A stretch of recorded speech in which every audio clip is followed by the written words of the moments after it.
जंगलों के ना अपने कुछ अनकहे से नियम होते हैं। मतलब ऐसी जगहें जहां हर मोड़ पर शायद कोई राज छुपा हो।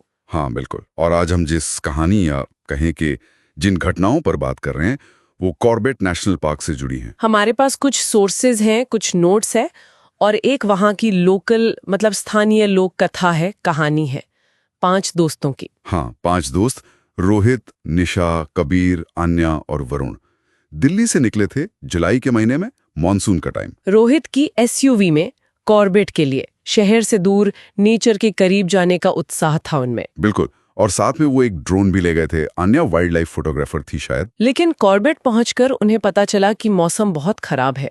ज्यादातर अंदर के रास्ते बंद थे। हाँ, नियम के हिसाब से बंद थे। पर रोहित जो थोड़ा एडवेंचर का शौकीन था वो माना नहीं। अच्छा। और नोट्स बताते हैं कि उसने वहां एक गार्ड को कुछ पैसे देकर एक बंद गेट खुलवा लिया। ये बिजरानी कांडा बफर कोर का इलाका था। मॉनसून में पर्यटकों के लिए सख्त मनाही थी वहां जाने की।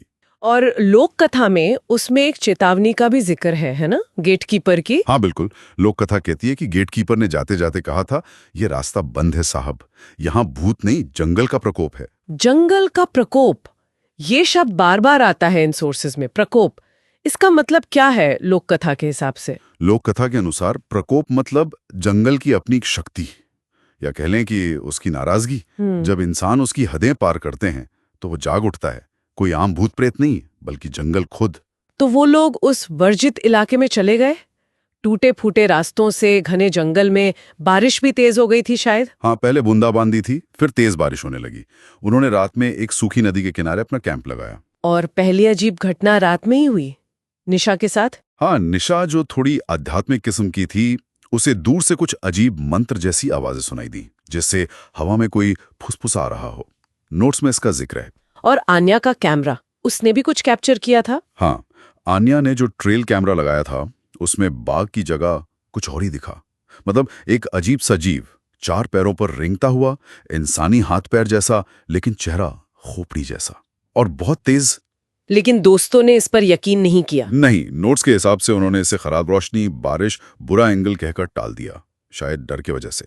पर लोक कथा इसे पहली चेतावनी मानती है, जिसे उन्होंने अनदेखा कर दिया। और फिर आया दूसरा दिन। हाँ, और दूसरे दिन चीजें बहुत तेजी से बिगड़ी। सुबह कबीर गायब था। गायब मतलब? वो रात में शायद टेंट से बाहर गया और लौटा ही नहीं।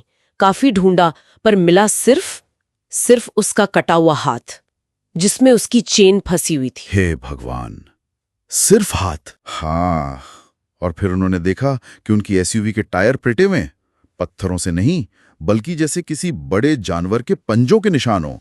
लेकिन निशान ऐसे थे जैसे वो जानवर 2 पैरों पर खड़ा हुआ हो। 2 पैरों पर? ये तो बहुत अजीब है। बिल्कुल। यहीं पर ग्रुप में बहस छिड़ गई। रोहित कह रहा था कि मदद के लिए और अंदर जाना चाहिए। वरुण कह रहा था कि वापस लौटना ही सही है। डर का माहौल तो बन ही गया होगा। बहुत ज्यादा। और तभी जंगल से कबीर की आवाज आई। क्या? कबीर की आवाज? लेकिन उसका तो सिर्फ। हाँ वही तो, आवाज कह रही थी, भागो मत, मैं ठीक हूं, इधर आओ। एकदम कबीर जैसी आवाज। ये तो बहुत डरावना है।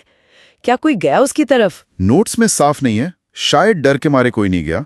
लेकिन अगली सुबह उन्हें कबीर की लाश मिली, सिर कटी हुई और मुंह में जंगल की बेलें ठूसी हुई थी। ओह, ये तो भयानक होता जा रहा है। हाँ, लोक कथा इसे प्रकोप का दूसरा कदम बताती है।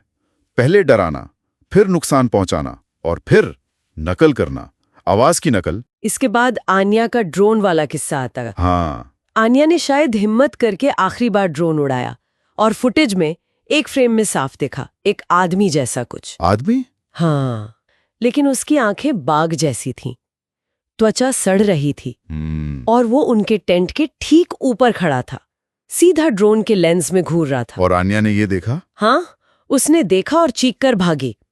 उसके बाद आन्या कभी नहीं मिली। कभी नहीं? कभी नहीं। सिर्फ उसका कैमरा मिला बाद में, 2 टुकड़ों में टूटा हुआ, और उस पर दांतों के निशान थे, इंसानी साइज के लेकिन बहुत नुकीले। लोक कथा कहती है जंगल ने सबूत मिटा दिया। अब बचे 3 लोग, रोहित, निशा और वरुण। हाँ, और डर अब हद से ज्यादा बढ़ चुका था।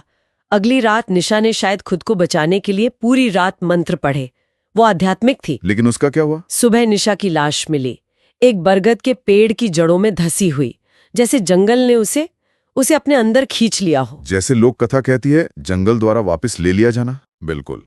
अब बची सिर्फ रोहित और वरुण पूरी तरह टूट चुका था, लेकिन फिर उसमें कुछ अजीब बदलाव आने लगे। बदलाव? कैसे बदलाव? उसकी आवाज बदल गई। नोट्स कहते हैं कि वो रो रहा था, लेकिन आवाज उसकी नहीं लग रही थी। उसके पैर पीछे की तरफ मुड़ने लगे, उसकी त्वचा उधड़ने लगी। ये क्या हो रहा था? नोट्स क्या कहते हैं इस बारे में? नोट्स में शायद इसे शॉक, ट्रॉमा या साइकोटिक ब्रेकडाउन लिखा होगा, पर जो शारीरिक बदलाव हैं वो लोक कथा से मेल खाते हैं। प्रकोप द्वारा कब्जा कर लिया जाना।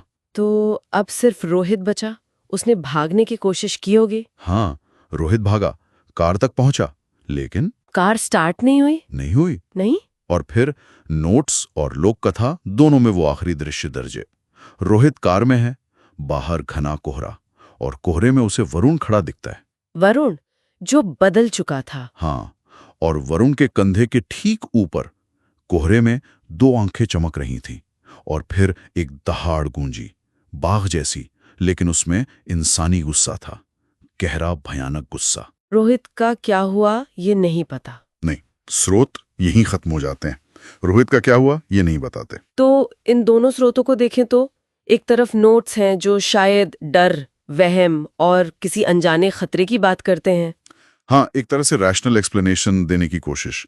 दूसरी तरफ लोक कथा है जो हर चीज को सीधे जंगल के प्रकोप से जोड़ती है, एक सचेत शक्ति जो नियम तोड़ने वालों को सजा देती है। 5 दोस्त गए थे और किसी न किसी रूप में पांचों वहीं रह गए। कहानी जो भी हो, एक बात तो साफ है, प्रकृति की सीमाओं का सम्मान न करने के नतीजे खतरनाक हो सकते हैं। बिल्कुल। और ये सवाल रह जाता है कि क्या ये प्रकोप सिर्फ कॉर्बेट की उस जंगल की कहानी है, या ये उन अनदेखी चेतावनियों का प्रतीक है जो कहीं भी किसी भी रूप में हमारे सामने आ सकती हैं अगर हम हदें पार करें।